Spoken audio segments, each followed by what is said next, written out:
북한 최전방 소대장이 어느 날 밤 20년간 지켜온 철책을 직접 끊었습니다. 그것도 혼자가 아니라 자신의 소대원 11명 전원을 이끌고 군주림과 감시 속에서도 당의 충성을 다짐하던 군인이 왜 그 총을 내려놓았을까요? 과연 소대장의 마음을 바꾼 것은 무엇이었을까요? 지금부터 그 이야기를 들려드리겠습니다. 이 영상이 도움이 되셨다면 구독과 좋아요 부탁드립니다. 제가 태어난 곳은 함경북도 회령시에서도 한참 외곽으로 나가야 나오는 조그만 마을이었습니다. 마을 이름은 굳이 밝히지 않겠습니다만 두만강 물소리가 밤이면 창문 너머로 들려오던 곳이었어요. 강바람이 차고 겨울이 길었지만 그래도 봄이 오면 뒷산에 진달래가 한가득 피어나고 아이들은 논두렁 사이를 뛰어다니며 하루를 보냈습니다. 저는 거기서 나고 자랐습니다. 어머니는 두부 만드는 솜씨가 동네에서 제일이었고 아버지는 말수가 적은 분이셨지만 밥상 앞에서만큼은 늘 많이 먹어라. 많이 먹어야 힘이 난다고 하셨죠. 그 밥상 풍경이 지금도 눈에 선합니다. 제가 18살이 되던 해 봄, 인민군에 입대했습니다. 그 시절 북한에서 군대는 선택이 아니었어요. 10살 때부터 소년단, 중학교 들어가면 청년동맹, 그리고 18이 되면 군대. 마치 계절이 바뀌듯 자연스럽게 흘러가는 수순이었습니다. 저는 딱히 두렵지도 않았어요. 오히려 어깨에 힘이 들어갔습니다. 군대 갔다 오면 진짜 어른이 된다고 동네 어른들이 말씀하셨거든요. 입대하는 날 아침, 어머니가 새벽같이 일어나 인조고기밥을 지어주셨어요. 북한에서 고기라 하면 대부분 콩으로 만든 인조고기인데 그 냄새가 지금도 코끝에 남아 있습니다. 어머니는 밥을 먹는 내내 아무 말씀도 안 하셨어요. 다 먹고 나서 제 손을 꼭 쥐시더니 딱 한마디 하셨습니다. 몸, 성이 돌아와라. 그게 전부였습니다. 최전방에 배치된 건 입대하고 2해가 지난 뒤였습니다. 함경북도 일대 철책 근무. 낮이고 밤이고 교대로 보초를 서는 생활이었어요. 처음엔 철책 너머로 보이는 중국 땅이 그저 먼 곳처럼 느껴졌습니다. 강 하나를 사이에 두고 저쪽엔 전깃불이 환하고 이쪽엔 칠흑 같은 어둠이 내려앉아 있었지만 그게 이상하다고는 생각하지 않았어요. 저쪽은 자본주의 세상이라 것만 번지르르한 것이라고 배웠으니까요. 저는 그 말을 믿었습니다. 아니, 믿어야 한다고 생각했습니다. 군 생활은 고됐습니다. 겨울 보초가 특히 힘들었어요. 함경도 겨울이 얼마나 매서운지 여러분도 짐작은 하시겠지만 실제로 서보면 차원이 다릅니다. 영하 30도가 예사였고 방한 장비라 해봐야 낡은 솜 누비옷 하나가 전부였습니다. 발가락이 얼어서 감각이 없어지면 옆에 동료가 제 등을 두드려줬어요. 그렇게 버텼습니다. 배급도 넉넉하지 않았어요. 강냉이밥에 소금국, 그게 하루 2끼였습니다. 가끔 김치가 나오면 그날은 잔치날이나 다름없었죠. 그래도 불평하는 사람이 없었어요. 우리끼리 이 정도면 괜찮다, 배워야 강해진다며 서로 다독였습니다. 세월이 흘러 저는 소대장이 되었습니다. 입대한 지 15해가 지난 뒤였어요. 부하 소대원이 11명, 저까지 합치면 12명이 한 소대였습니다. 그 친구들이 제 사람들이었습니다. 나이 어린 전사들이 대부분이었는데 그 눈망울들이 얼마나 맑던지요. 굶고 얼면서도 투덜거리는 법이 없었어요. 저는 그 친구들한테 제가 해줄 수 있는 건 다 해주려 했습니다. 배급이 부족하면 제 것을 나눠주고 보초 교대 때 힘든 시간은 제가 먼저 섰습니다. 그게 소대장이 할 일이라고 생각했으니까요. 당 시절 군인으로서 저는 충성스러운 편이었습니다. 김일성, 김정일, 초상화 앞에서 고개 숙이는 게 당연했고 매주 있는 총화 시간에 자아 비판도 빠짐없이 했습니다. 체제를 의심한다는 건 상상도 못할 일이었어요. 아니, 의심 자체를 못하도록 어릴 때부터 길들여진 거겠죠. 지금 생각하면 그렇지만 그때 저는 그냥 그게 당연한 삶이라고 믿었습니다. 두만강 철책 앞에 서서 별을 올려다보며 이 나라를 지키는 게 내 사명이라고 진심으로 생각했습니다. 그런데 말이죠. 그 믿음에 조그만 금이 가기 시작한 건 제가 소대장이 된 지 얼마 지나지 않아서였습니다. 아직 금이 생겼다고 부르기도 민망한 아주 작은 의문 하나가 마음속에 생겨났습니다. 배급이 또 줄었다는 통보가 내려온 날이었어요. 상부에서는 일시적 조정이라고 했습니다. 그 전해에도 일시적 조정이었고, 그 전전해에도 일시적 조정이었습니다. 저는 그날 밤 보초를 서면서 강 건너 중국 쪽을 바라봤습니다. 불빛이 환했습니다. 그리고 처음으로 딱 한 가지 생각이 스쳤습니다.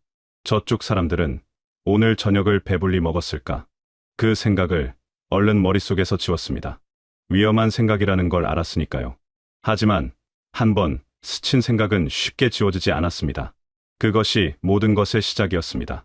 그해 겨울은 유난히 일찍 찾아왔습니다. 10월 중순도 안 됐는데 두만강 강변에 살얼음이 끼기 시작했고, 보초를 서다 보면 입김이 하얗게 피어올랐습니다. 저는 그 무렵 소대장이 된 지 2해째였고, 소대원들 얼굴 하나하나가 이제 제 손바닥 보듯 익숙해진 때였습니다. 누가 밥을 안 먹으면 표가 나고, 누가 밤에 잠을 못 자면 눈빛으로 알 수 있었습니다. 그 친구들이 제 가족이나 다름없었어요. 군대라는 게 그렇습니다. 여러분도 아드님이나 남편분이 군대 다녀오셨으면 아시겠지만, 같은 밥 먹고 같은 추위 버티다 보면 형제 이상으로 가까워지는 법이거든요. 사건은 그해 11월 초에 일어났습니다. 제 소대원 중에 김성호라는 전사가 있었어요. 22살, 양강도 해산 출신이었습니다. 키가 작고 눈이 동그란 친구였는데, 웃을 때 볼에 보조개가 생겨서 동료들이 놀려대곤 했죠. 성호는 과묵한 편이었지만 성실했습니다. 보초 교대가 아무리 혹독해도 한 번도 꾀를 부린 적이 없었어요. 그런데 어느 날부터 그 친구 안색이 눈에 띄게 어두워졌습니다. 제가 넌지시 물어봤더니 집에서 연락이 끊겼다고 했어요.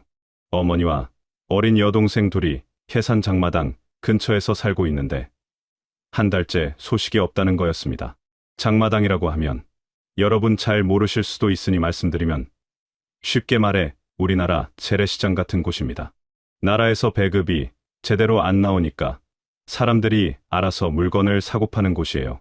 공식적으로는 불법이었다가 나중에 반쯤 눈 감아주는 식으로 된 곳인데, 거기서 쌀이며 옥수수며 구에다가 먹지 않으면 살 수가 없는 형편이었거든요. 성우 어머니도 거기서 국수 팔아 두 딸을 먹이고 있었습니다. 그러다가 소식이 전해졌습니다. 성우 어머니가 쌀을 팔았는데 그 쌀이 어디서 구한 건지 문제가 됐다는 겁니다. 보위부에서 들이닥쳐서 어머니를 끌고 갔다는 거예요. 쌀 몇 킬로 때문에 굶는 딸들 먹이려고 장마당에서 쌀 한 부대 판 게 죄가 된 겁니다. 어디 일제시대 공출도 아니고 제 나라에서 제 어머니가 그런 일을 당했습니다. 그 소식을 전해들은 성우가 제 앞에서 입술을 떨었습니다. 울지도 못하고 그냥 서서 입술만 떨었어요. 그런데 더 충격적인 일이 그로부터 사흘 뒤에 벌어졌습니다. 제가 오전 보초를 서고 있었는데 철책 뒤편 길 쪽에서 사람 소리가 들렸습니다. 처음엔 그냥 지나가는 민간인이겠거니 했어요. 그런데 소리가 계속됐습니다. 짐승이 우는 것 같기도 하고 사람이 우는 것 같기도 한 소리였어요. 저는 경계를 유지하면서 소리 쪽을 살폈습니다. 철책 울타리 바깥 갈대밭 가장자리에 한 여자가 쪼그려 앉아 있었습니다. 머리가 허옇고 등이 굽은 노인네였어요. 나중에 알고 보니 성우 어머니였습니다. 수용소로 끌려가기 전에 아들한테 한 번만 보고 싶다며 마을에서 수십 리 길을 걸어온 거였어요. 성우가 여기 최전방에 근무한다는 걸 알고 혹시나 보일까 해서 철책 근처까지 온 겁니다. 물론 민간인이 철책 근처에 오면 안 됩니다. 규정 위반이에요. 저는 돌려보내야 했습니다. 근데 발이 안 떨어졌습니다. 그 여자 노인이 철책을 향해 절을 하는 거예요. 아들 이름을 부르면서 성우야, 성우야, 어미가 왔다. 어미 좀 봐라. 그 소리가 얼마나 처절하던지. 저는 그날 처음으로 군인으로서 총을 들고 서 있다는 게 부끄러웠습니다. 6.25 때 이산가족들이 얼마나 서러웠겠냐고 어르신들이 말씀하시잖아요. 저는 그 말을 그때서야 뼛속 깊이 이해했습니다. 저 여자 노인도 아들을 만나겠다고 그 먼 길을 걸어온 건데 만나지도 못하고 그냥 돌아가야 했습니다. 성우는 그 소리를 막사 안에서 들었을 겁니다. 저는 차마 그 친구 얼굴을 못 봤어요. 어머니는 결국 수용소로 끌려갔고 성우는 그 후로 눈빛이 달라졌습니다. 웃는 걸 본 적이 없어졌어요. 저는 그날 밤 잠을 못 잤습니다. 누워서 천장을 보는데 계속 그 생각이 맴돌았어요. 쌀 몇 킬로 때문에 어머니가 잡혀가고 아들은 소식도 못 듣고 손녀 딸들은 어떻게 됐는지도 모르는 상황이 됐습니다. 나라가 지켜줘야 할 백성이 나라 때문에 이 꼴이 됐습니다. 저는 그날 처음으로 똑바로 물었습니다. 스스로에게 내가 지금 무엇을 지키고 있는 건가? 그 질문에 선뜻 대답이 나오지 않았습니다. 그 대답을 찾는데 꼬박 3년이 걸렸습니다. 성우 어머니 사건이 있고 나서 저는 한동안 아무 일도 없었던 것처럼 지냈습니다. 군인이란 게 그런 겁니다. 감정을 겉으로 드러내면 안 됩니다. 총화 시간에 자아 비판 하나 잘못했다가는 다음 날 보위부에 불려가는 세상이었으니까요. 저는 속으로는 흔들리면서 겉으로는 아무렇지 않은 척 소대를 이끌었습니다. 그게 제가 할 수 있는 전부였어요. 사람이 오래 그렇게 살다 보면 두 가지 중 하나가 됩니다. 아예 감각이 무뎌지거나 아니면 속에서 뭔가가 쌓이거나 저는 후자였습니다. 그 즈음부터 군 배급이 눈에 띄게 줄기 시작했습니다. 원래도 넉넉하지 않았는데 더 줄었어요. 상부에서 내려오는 말은 한결같았습니다. 혁명적 간고분투 정신으로 이겨내자. 간고분투라는 말이 뭐냐면 쉽게 말해 힘들어도 참고 버텨라는 뜻입니다. 배는 고픈데 참으라는 말을 그럴듯하게 포장한 거예요. 저는 그 말을 소대원들한테 전달해야 했습니다. 12명 얼굴을 보면서 그 얼굴들이 하나같이 핏기가 없었습니다. 뺨이 홀쭉해지고 눈이 퀭해졌어요. 할 수 없이 소대원들이 직접 먹을 걸 구하러 다녔습니다. 뒷산에 올라가 나무 뿌리를 캐거나 강변에서 풀을 뜯어다가 죽을 끓였어요. 운이 좋으면 근처 협동농장밭에서 옥수수 몇 개를 몰래 따오기도 했는데 그것도 들키면 큰일 나는 일이었습니다. 농장 작물에 손댔다가 처벌받은 사람이 한둘이 아니었거든요. 그래도 어떻게 합니까? 굶어 쓰러지면 보초를 설 수가 없는데 저는 모른 척했습니다. 소대장으로서 못 본 척해야 할 때가 있다는 걸 그때 배웠어요. 그러던 어느 여름날이었습니다. 아내가 면회를 왔습니다. 큰아들 손을 잡고 작은아들은 등에 업고 먼 길을 걸어왔더군요. 면회라 해봐야 변변한 면회실도 없고 부대 입구 앞 공터에서 잠깐 얼굴 보는 게 전부였습니다. 오랜만에 보는 아내의 얼굴이 많이 상해 있었어요. 살이 쑥 빠지고 눈 밑이 거뭇거뭇했습니다. 큰아들은 그 당시 6살이었는데 키에 비해 너무 말라 있었어요. 다리가 가느다란 게 한눈에 봐도 잘 못 먹은 티가 났습니다. 아내가 가방에서 뭔가를 꺼냈습니다. 보자기에 싼 강냉이죽이었어요. 아침에 일찍 쑤어서 보온을 유지하려고 수건으로 감싸 안고 왔다고 했습니다. 죽을 건네면서 아내가 웃었는데 그 웃음이 예전 같지 않았어요. 억지로 웃는다는 게 느껴졌습니다. 저는 그 죽을 받아들고 큰아들한테 먼저 먹이려 했어요. 그랬더니 아이가 고개를 저었습니다. 아버지, 드세요. 나 아침에 먹었어요. 6살짜리가 그런 말을 했습니다. 저는 순간 목이 꽉 막혔어요. 나중에 아내한테 몰래 물었습니다. 애들 요즘 밥은 먹고 있냐고. 아내가 잠깐 머뭇거리더니 괜찮다고 했습니다. 근데 그 괜찮다는 말이 괜찮게 들리지 않았어요. 세상 모든 어머니들이 자식 걱정시킬까봐 괜찮다 하는 거 다 아시잖아요. 저는 더 캐묻지 못했습니다. 캐물어봐야 제가 당장 뭘 해줄 수 있는 것도 없었으니까요. 면회 시간이 끝나고 아내가 돌아서는데 작은아들이 등에서 손을 뻗어 저한테 손을 흔들었습니다. 아직 말도 제대로 못하는 나이였는데 그 조그만 손이 허공에서 흔들렸습니다. 저는 그 자리에 서서 그 손을 바라보았습니다. 한참을. 그날 이후로 뭔가가 달라졌습니다. 전에는 막연하게 흔들리던 마음이 이제는 구체적으로 무너지기 시작했어요. 나는 지금 무엇을 위해 이 철책 앞에 서 있는가? 아이들이 굶는데 나는 여기서 간고분투를 외치고 있다. 아내가 살이 빠져 돌아오는데 나는 당의 충성을 다짐하고 있다. 그 모순이 더 이상 모른 척하기가 어려워졌습니다. 예전에는 믿음이 현실을 덮었는데 이제는 현실이 믿음을 찢기 시작했습니다. 소대원들도 마찬가지였습니다. 다들 내색은 안 했지만 눈빛이 변해가고 있었어요. 밤에 불침번 서다가 강 건너를 멍하니 바라보는 친구들이 늘었습니다. 저는 그게 무슨 뜻인지 알면서도 모른 척했어요. 소대장으로서 못 들은 척해야 할 것들이 있었으니까요. 그런데 한편으로는 저도 그 친구들이랑 같은 방향을 바라보고 있었습니다. 강 건너를, 불빛이 환한 저쪽을, 이대로는 살 수 없다는 말을 아무도 입 밖에 내지 않았지만 그 말이 우리 사이를 조용히 떠돌고 있었습니다. 봄이 다시 왔습니다. 진달래가 피었습니다. 그런데 그해 봄은 이상하게도 아름답지가 않았습니다. 그해 가을이었습니다.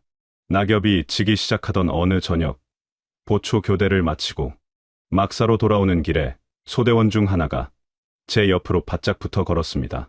박성진이라는 친구였어요. 28살. 제 소대에서 나이가 제일 많은 축에 속하는 친구였습니다.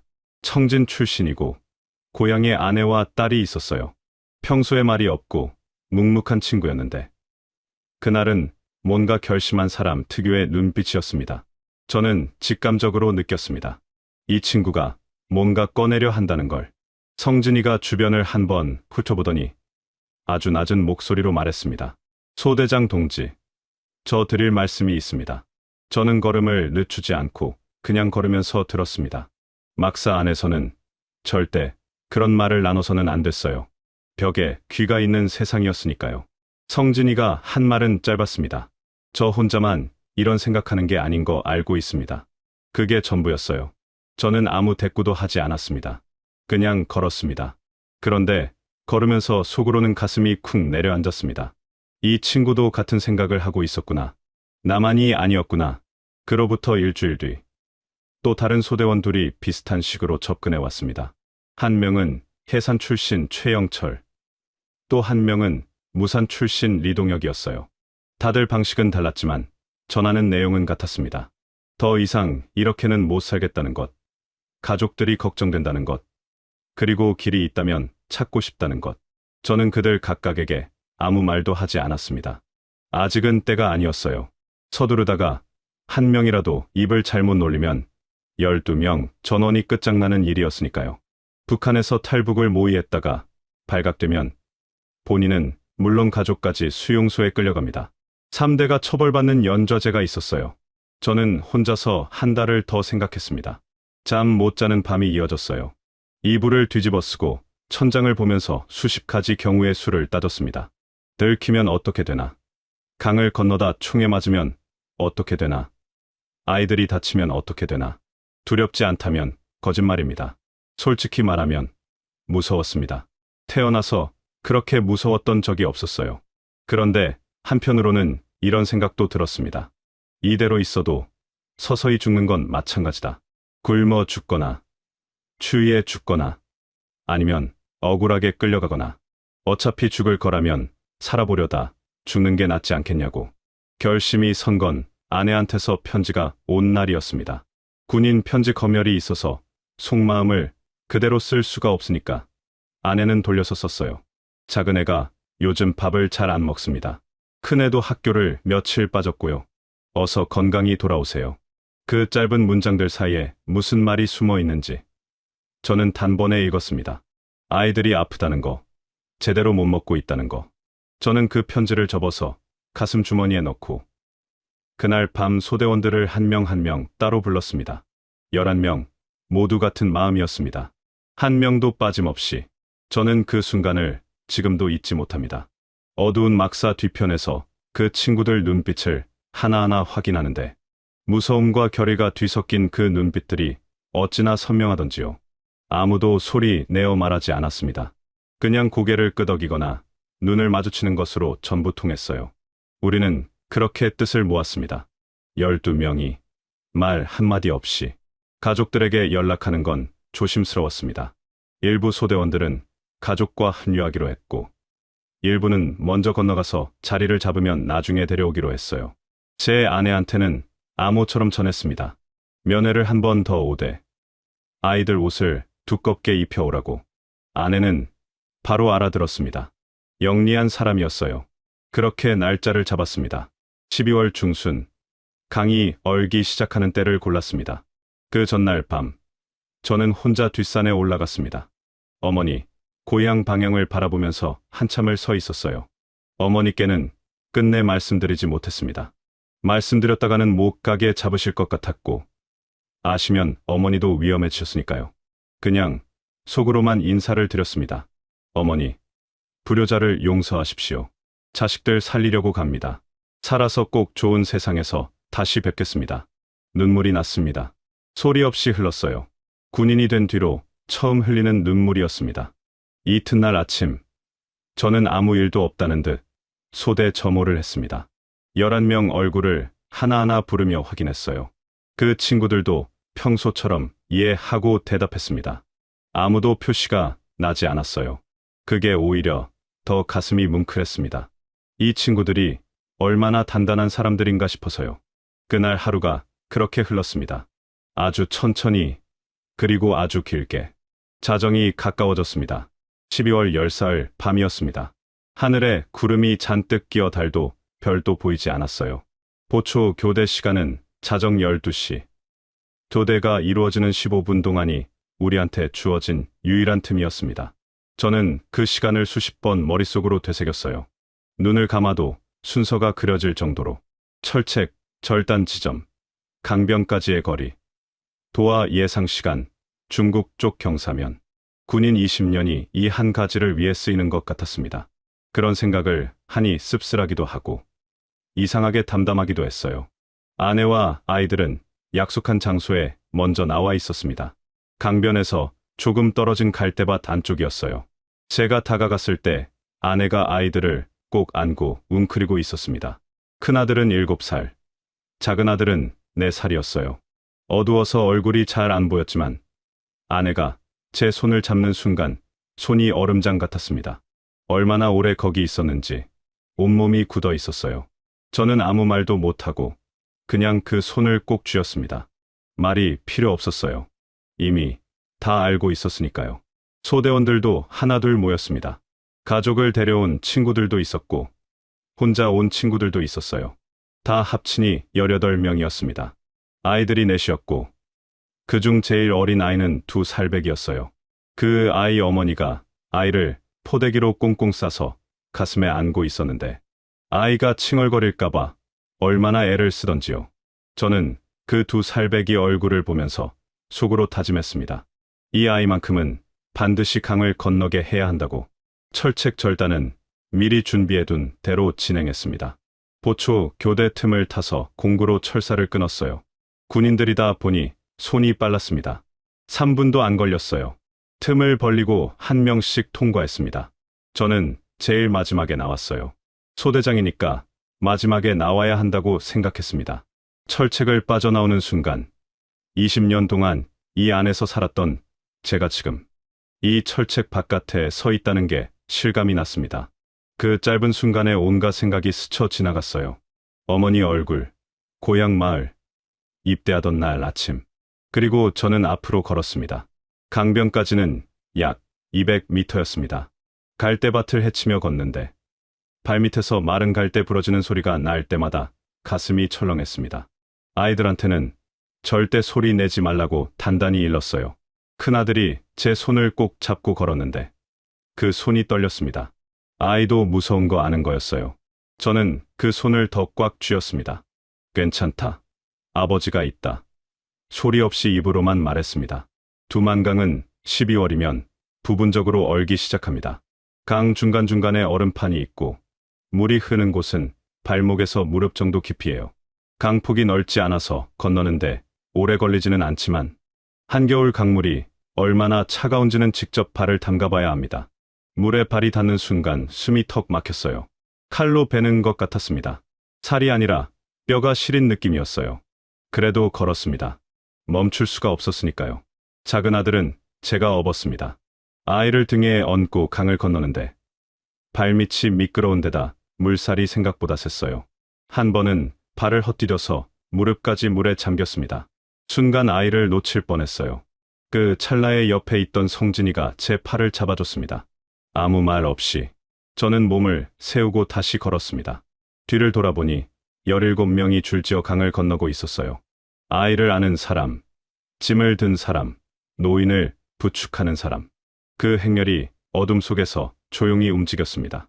소리 하나 없이 강 중간쯤 왔을 때 저 멀리서 불빛이 움직였습니다.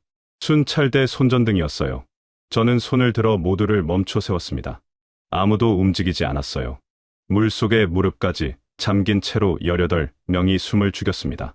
두 살배기가 칭얼거리려는 순간 그 어머니가 아이 얼굴을 가슴에 묻었어요. 저는 눈을 감고 속으로 빌었습니다. 하늘에 계신 아버지, 어머니, 이 아이들만은 살려주십시오. 불빛이 다른 방향으로 움직였습니다. 멀어졌어요. 저는 눈을 뜨고 다시 앞으로 걸었습니다. 중국 쪽 강변에 발을 디뎠을 때 아무도 말을 하지 않았습니다. 환호도 없었고 눈물도 없었어요. 다들 그냥 서서 숨을 골랐습니다. 젖은 옷에서 김이 피어올랐어요. 영하 20도가 넘는 날씨에 온몸이 물에 젖은 상태였으니 빨리 움직이지 않으면 그 자리에서 얼어버릴 수도 있었습니다. 저는 조용히 말했습니다. 걷자. 18명이 어둠 속으로 걸어 들어갔습니다. 북쪽 하늘은 칠흑 같았고 남쪽 하늘은 어렴풋이 밝았습니다. 살았다는 생각은 아직 들지 않았습니다. 진짜 두려움은 이제부터였으니까요. 중국 땅을 처음 밟은 날 밤. 우리는 산속을 5시간 넘게 걸었습니다. 방향은 미리 알아둔 대로였어요. 강에서 북쪽으로 올라가면 안 되고 동쪽 큰 길 쪽도 위험하고 산을 따라 서쪽으로 이동해야 한다고 브로커한테 들어 알고 있었습니다. 브로커라는 게 뭐냐면 쉽게 말해 탈북 경로를 안내해주는 사람인데 대가를 받고 숨어 지낼 장소를 연결해주는 역할을 합니다. 저는 군 생활을 하면서 몇 년에 걸쳐 조금씩 모아둔 돈을 탈북 직전에 브로커한테 넘겼어요. 그게 우리 18명의 목숨값이었습니다. 산을 내려오니 새벽 4시가 넘어 있었습니다. 아이들은 이미 기진맥진해서 엎이거나 안겨 있었고 어른들도 다리가 풀려 발걸음이 무거웠어요. 그때 어둠 속에서 손전등을 든 사람이 나타났습니다. 조선족 할아버지였어요. 이르는 좋게 넘어 보이는 분이셨는데 우리를 보더니 말없이 고개를 끄덕이고 앞장서서 걸었습니다. 그 뒷모습이 얼마나 든든하던지요. 우리는 그분을 따라 논길을 가로질러 작은 농가로 들어갔습니다. 그 집 창고였습니다. 볏짚, 더미와 농기구들 사이에 우리 18명이 들어갔어요. 비좁았지만 불평할 처지가 아니었습니다. 창고 한쪽에 낡은 담요 몇 장이 쌓여 있었는데 할아버지가 그걸 가져다 주셨어요. 말씀은 별로 없으셨지만 움직임에서 따뜻함이 느껴졌습니다. 같은 핏줄이라고, 멀리서 온 사람들이라고 그냥 지나치지 못하신 거였죠. 해방 전까지 우리 민족이 같은 땅에서 살았다는 게 그 순간만큼 실감난 적이 없었어요. 저는 그 할아버지 손을 잡고 머리를 숙였습니다. 말이 안 나왔어요. 그 창고에서 2달을 지냈습니다. 낮에는 절대로 밖에 나가면 안 됐어요. 중국 공안이 수시로 단속을 다녔거든요. 탈북자를 신고하면 포상금이 나온다는 말이 있어서 이웃 중에도 믿을 수 없는 사람들이 있었습니다. 우리는 낮 동안은 창고 안에서 조용히 지냈어요. 아이들이 제일 힘들었습니다. 뛰어놀고 싶은 나이에 하루 종일 조용히 있어야 하니까요. 큰아들이 한 번은 창고 문 틈으로 바깥을 내다보다가 제가 얼른 잡아당겼습니다. 아이가 눈을 동그랗게 뜨고 저를 봤어요. 아버지 왜 그러냐는 표정이었지만 저는 입에 손가락을 갖다 댔습니다. 쉿. 아이가 고개를 끄덕였어요. 7살짜리가 세상이 어떻게 돌아가는지 이미 알고 있었습니다. 식사는 하루 2번. 조선족 할머니가 가져다 주셨어요. 옥수수밥에 된장찌개 비슷한 거였는데 그게 얼마나 맛있던지요. 배가 고파서이기도 했지만 누군가가 차려준 밥을 먹는다는 것 자체가 오랜만이었습니다. 저는 밥그릇을 받아들 때마다 손이 떨렸어요. 고마움이 그냥 몸으로 나왔습니다. 할머니는 아이들한테는 꼭 계란 하나씩을 더 챙겨주셨어요. 아무 말씀 없이 그냥 슬며시 올려놓으시는 거였습니다. 저는 그 계란 하나가 100마디 말보다 무겁게 느껴졌습니다. 그런데 보름쯤 지났을 때 문제가 생겼습니다. 브로커가 연락을 끊은 겁니다. 다음 경로를 연결해 주기로 하고 돈을 받아갔는데 아무 소식이 없었어요. 열흘이 지나도 보름이 지나도 감감무소식이었습니다. 나중에 알고 보니 그 브로커가 돈만 받고 잠적한 거였어요. 우리가 맡긴 돈의 절반이 그렇게 사라졌습니다. 황당하고 분통이 터졌지만 어떻게 할 방법이 없었어요. 이름도 제대로 모르는 사람이고 신고를 할 수 있는 처지도 아니었으니까요. 우리는 그냥 당한 겁니다. 세상에는 힘없는 사람의 사정을 이용하는 이들이 어디에나 있다는 걸 그때 뼈저리게 배웠습니다. 막막했습니다. 남은 돈으로 18명이 다음 경로를 어떻게 잡느냐. 저는 며칠 밤을 뜬 눈으로 보냈어요. 그러다가 조선족 할아버지를 통해 소식이 하나 들어왔습니다. 근처에 한국 선교사님이 계신다는 거였어요. 탈북자들을 돕는 분이라고 했습니다. 저는 처음에 망설였어요. 군인 출신이다 보니 외부 사람을 쉽게 믿는 게 익숙하지 않았거든요. 그런데 달리 방법이 없었습니다. 선교사님은 50대 중반의 조용한 분이셨어요. 처음 만났을 때 악수를 청하시면서 이렇게 말씀하셨습니다. 먼 길 오셨습니다. 잘 오셨어요. 그 말이 가슴에 박혔습니다. 그동안 아무도 우리한테 잘 왔다는 말을 해준 사람이 없었어요. 선교사님은 다음 경로를 알아봐 주시고 남은 자금이 부족한 부분은 본인이 채워주겠다고 하셨습니다. 대가를 바라지 않으셨어요. 그냥 도와주셨어요. 저는 그분 앞에서 무릎을 꿇고 싶었습니다. 그 창고에서 보낸 2달이 지금도 꿈에 나올 때가 있습니다. 춥고 좁고 어두웠지만 그 안에 사람의 온기가 있었어요. 조선족 할머니, 할아버지의 따뜻한 손길, 선교사님의 그 한마디. 세상 어딘가에는 아직 사람이 사람을 돕는 마음이 살아있다는 걸 저는 그 창고 안에서 처음으로 알았습니다. 북한에서 20년을 살면서도 몰랐던 것을 중국 농가 창고에서 배웠습니다. 밖으로 나갈 날이 다가오고 있었습니다. 선교사님이 잡아주신 경로는 동남아시아를 경유하는 길이었습니다. 중국에서 미얀마 국경을 넘고 거기서 다시 태국 방콕까지 이동한 뒤 한국 대사관에 도착하는 루트였어요. 말로 들으면 간단해 보이지만 실제로 그 길은 제가 20년 군 생활 중에 경험한 어떤 훈련보다도 혹독했습니다. 두만강을 건넜을 때 몸이 힘들었다면 이 길은 몸과 마음이 동시에 무너지는 여정이었어요. 그래도 가야 했습니다. 돌아갈 곳은 이미 없었으니까요. 미얀마 국경을 넘는 건 야간에 이루어졌습니다. 안내인이 앞장서고 우리가 뒤를 따르는 방식이었는데 정글 속을 걷는 거라 길이 없었어요. 나무 뿌리에 발이 걸리고 가시덤불에 팔이 긁히고 어둠 속에서 발을 디딜 때마다 무엇이 있는지 알 수가 없었습니다. 아이들은 업고 안고 번갈아 가면서 이동했어요. 큰아들은 이제 7살이지만 스스로 걸었습니다. 한 번도 안아달라는 말을 안 했어요. 그 아이가 발에 물집이 잡혀 절뚝거리면서도 소리 없이 걷는 걸 보고 저는 이를 악물었습니다. 아버지가 약한 모습을 보이면 안 된다고.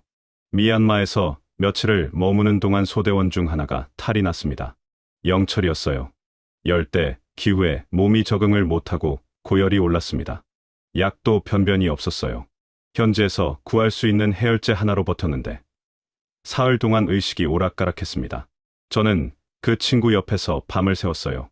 20년 전 입대할 때부터 같이 한 고향 친구였습니다. 이 먼 데까지 와서 이 친구를 잃을 수는 없었습니다. 다행히 나흘째 되던 날 열이 내렸어요.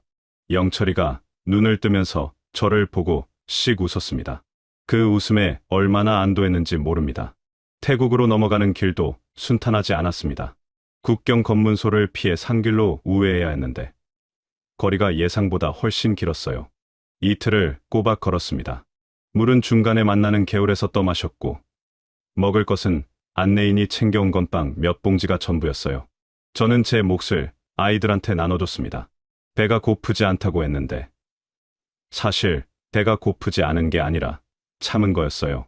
아내가 그걸 알면서도 모른 척 해줬습니다. 부부란 게 그런 거예요. 말 안 해도 아는 사이.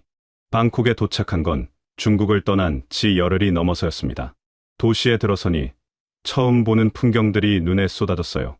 높은 건물들, 빠르게 달리는 자동차들, 거리마다 넘쳐나는 불빛들. 저는 그 풍경이 신기하다기보다는 어지러웠습니다. 20년 넘게 철책 앞에서만 살다가 갑자기 이런 세상에 던져질까요? 작은 아들이 제 등에서 두리번거리며 아버지, 여기 어디예요? 했습니다. 저는 곧 좋은 데 간다고만 했어요. 한국 대사관은 방콕 시내에 있었습니다. 대사관 건물이 보이는 순간 저는 발걸음이 갑자기 무거워지는 걸 느꼈어요. 이상한 일이었습니다. 여기까지 왔으면 홀가분해야 하는데 왜 발이 안 떨어지는지 나중에 생각해보니 그게 두려움이었습니다. 마지막 관문에서 거절당하면 어떻게 하나 하는 두려움. 여기까지 왔는데 안 된다는 말을 들으면 어떻게 하나. 그 생각이 발을 붙잡았어요. 대사관 문을 두드리고 들어갔습니다. 지원분이 나오셔서 상황을 파악하시더니 안으로 들어오라고 하셨어요. 우리 18명이 대사관 마당으로 들어가는데 그 순간 마당 한쪽에 태극기가 보였습니다. 바람에 천천히 펄럭이고 있었어요. 저는 그 태극기를 보는 순간 걸음을 멈췄습니다. 가슴 어딘가에서 뭔가가 치밀어 올랐어요. 눈물이 나려는 걸 억지로 참았습니다. 아직 끝난 게 아니라고. 다 끝나고 울자고 속으로 다독였어요. 입국 심사 과정이 생각보다 길었습니다. 저희가 진짜 탈북자인지, 북한에서 파견된 위장 탈북자는 아닌지 확인하는 절차들이 있었어요. 군인 출신인 저는 특히 신문이 길었습니다. 최전방 소대장 출신이 11명 소대원을 이끌고 집단 탈북했다는 게 쉽게 믿기지 않으셨던 것 같아요. 저는 아는 것을 다 말했습니다. 군 복무 기간, 배치 위치, 탈출 경위, 숨기는 게 없었어요. 그렇게 며칠이 흘렀습니다. 그 며칠이 몇 달처럼 느껴졌습니다. 마침내 허가가 떨어졌습니다. 한국행 비행기 탑승이 확정됐다는 통보를 받던 날, 저는 화장실에 들어가서 문을 잠갔습니다. 그리고 처음으로 소리내어 울었어요. 누구한테도 보이고 싶지 않았습니다. 한참을 울고 나서 세수를 하고 나왔어요. 아내가 제 눈을 보더니 아무 말도 하지 않았습니다. 그냥 제 손을 잡았어요. 비행기가 이륙하던 날 아침, 아이들은 생전 처음 타보는 비행기가 신기한지 창문에 코를 박고 있었습니다. 저는 그 옆에 앉아 아이들 얼굴을 바라봤어요. 이 아이들이 이제 다른 세상에서 자라게 됩니다. 배가 고파서 학교를 빠지지 않아도 되는 세상. 어머니가 쌀 몇 킬로 때문에 끌려가지 않아도 되는 세상. 그 생각을 하는데 또 눈물이 났습니다. 비행기 창밖으로 구름이 하얗게 펼쳐져 있었어요. 저는 그 구름을 바라보면서 속으로 말했습니다. 다 왔다. 이제 다 왔다. 인천공항이 가까워졌습니다. 인천공항에 내렸을 때가 2월 초였습니다. 비행기 문이 열리고 차가운 바깥 공기가 들어오는데 그 공기가 함경도 겨울바람이랑 비슷했어요. 차갑긴 한데 뭔가 달랐습니다. 뭐가 다른지 말로 표현하기가 어려운데 굳이 하자면 그 공기에 무게가 없었어요. 함경도 바람은 늘 뭔가를 짓누르는 것 같은 느낌이었거든요. 감시받는 느낌, 쫓기는 느낌. 그런데 인천공항에서 맞은 바람은 그냥 차가울 뿐이었습니다. 가볍고 자유로웠어요. 저는 그 바람을 한번 크게 들이마셨습니다. 폐 깊숙이. 공항 입국장을 나오는데 사람들이 많았습니다. 마중 나온 가족들, 여행 온 외국인들, 바쁘게 오가는 직원들. 다들 자기 할 일을 하면서 걸어 다녔어요. 누가 누구를 감시하는 것도 아니고 누가 누구한테 허락을 구하는 것도 아니었습니다. 그냥 자유롭게 걸어 다니는 사람들이었는데 그게 저한테는 충격이었어요. 북한에서는 사람들이 모이면 눈치를 봅니다. 누가 지켜보나, 누가 듣나. 그 습관이 몸에 배어 있으니까 저도 처음엔 자꾸 주위를 살폈어요. 그러다가 스스로 그러는 걸 깨닫고 멈췄습니다. 여기는 그럴 필요가 없다고. 하나원에서 석 달을 보냈습니다. 하나원이라는 게 탈북자들이 한국 사회에 적응하도록 도와주는 교육시설인데 거기서 한국 생활에 필요한 것들을 배웠어요. 버스 타는 법, 은행 이용하는 법, 주민등록증 만드는 법. 말은 같은 한국말인데 쓰는 단어가 달라서 처음엔 많이 헷갈렸습니다. 소대원들이랑 저녁마다 모여서 그날 배운 것들을 서로 가르쳐줬어요. 군대에서 하던 것처럼요. 그 시간이 그나마 웃을 수 있는 시간이었습니다. 하나원에 있는 동안 가장 놀랐던 건 마트였어요. 교육 과정 중에 대형 마트에 가볼 기회가 있었는데 처음 그 안에 들어서는 순간 저는 그 자리에 얼어붙었습니다. 쌀 포대가 산더미처럼 쌓여 있었어요. 종류도 다양했습니다. 이 쌀, 저 쌀. 크기도 다르고 브랜드도 달랐어요. 저는 그 쌀 포대 앞에서 발이 안 떨어졌습니다. 이게 꿈인가 싶었어요. 북한에서 쌀 한 줌 때문에 어머니가 끌려가고 쌀 한 포대 때문에 가족이 굶는 세상에서 살다가 이렇게 쌀이 넘쳐나는 곳에 서 있으니까요. 저는 결국 그 자리에 주저앉았습니다. 다리가 풀렸어요. 함께 간 직원분이 놀라서 달려오셨는데 저는 아무 말도 못하고 그냥 그 쌀 포대를 바라봤습니다. 한참을 하나원을 나와서 경기도 한 아파트에 정착했습니다. 방 2개짜리 작은 집이었는데 저한테는 궁궐 같았어요. 전기가 끊기지 않았습니다. 수도꼭지를 틀면 물이 나왔어요. 밤에 전등 스위치를 누르면 불이 들어왔습니다. 당연한 것들이 당연하지 않게 느껴졌어요. 처음 며칠은 밤마다 전등을 켰다 껐다를 반복했습니다. 아이들도 마찬가지였어요. 큰아들이 스위치 앞에 서서 켰다 껐다를 신기한 듯 반복하는 걸 보면서 저는 웃었습니다. 그러면서 동시에 마음이 먹먹했어요. 이 아이가 이런 걸 처음 보는구나. 이런 게 당연한 세상이 있다는 걸 이제야 아는구나. 적응이 쉽지는 않았습니다. 말투가 달라서 사람들이 제 말을 못 알아들을 때가 많았어요. 북한식 억양이 남아있으니까요. 마트 계산대에서 직원이 하는 말을 못 알아들어서 한참 서 있었던 적도 있고 버스를 잘못 타서 엉뚱한 곳에 내린 적도 있었습니다. 그럴 때마다 창피하기도 하고 주눅이 들기도 했어요. 그래도 신기한 건 길을 물으면 대부분 친절하게 알려주셨습니다. 바쁜 와중에도 멈춰서 설명해 주시는 분들이 많았어요. 같은 민족이라는 게 느껴지는 순간들이었습니다. 정착한 지 넉 달쯤 됐을 무렵이었습니다. 아이들 손을 잡고 동네 공원을 걷고 있었어요. 가을이었고 단풍이 들기 시작한 때였습니다. 공원 옆 도로에 군용 트럭이 한 대 서 있었어요. 훈련을 마치고 이동하는 한국군 부대 같았습니다.